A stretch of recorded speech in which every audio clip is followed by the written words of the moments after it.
અમદાવાદ ગ્રામ્ય એસઓજીએ કેમિકલની ચોરી કરતી ટોળકી પકડી પાડી છે. સનાથલ પાસેથી 2 આરોપીની ધરપકડ પણ કરવામાં આવી છે.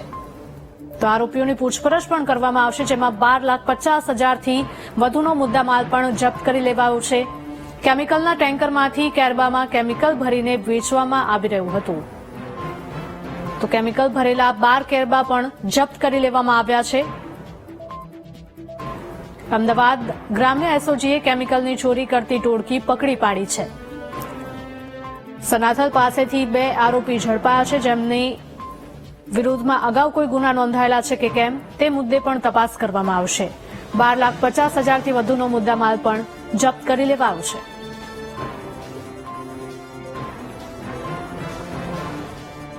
સંવાદદાતા હરિઓમ જોડાયા છે ફોનલાઈન પર. હરિઓમ, જણાવશો, કેમિકલ ભરેલા 12 કેરબા છે તે જપ્ત કરી લેવાયા છે.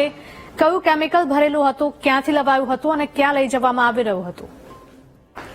જી હિરલ, અમદાવાદ ગ્રામ્ય પોલીસ દ્વારા પાછલા કેટલાક સમયથી કેમિકલ ચોરીને લઈ અને આ તસ્કરોને પકડવા માટે એક અભિયાન છેડવામાં આવ્યું હતું, જે અંતર્ગત ગજાનંદ એસ્ટેટની બાજુમાં સનાથલ નજીક આ કેમિકલ ચોરતી ટોળકી ઝડપાઈ હતી, જેમાં રજાકભાઈ રહેમાનભાઈ વડદરિયા રહેવાસી રણોલ અને કેતનભાઈ પટેલ ખોડાસર અમદાવાદના 2 ઈસમો આ ટેન્કર જે રજાકભાઈ છે એ ટેન્કરનો ચાલક હતો અને કંપની સાથે ગેરરીતિ આચરી અને બારોબાર આ કેમિકલ વેચતા હતા.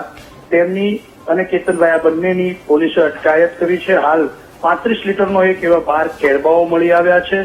બુલેરો પિકઅપ ગાડી અને ટેન્કર અને ફોન સહિત 12,50,000 રૂપિયાનું માતબર રકમનો મુદ્દામાલ હાલ પોલીસે જપ્ત કર્યો છે.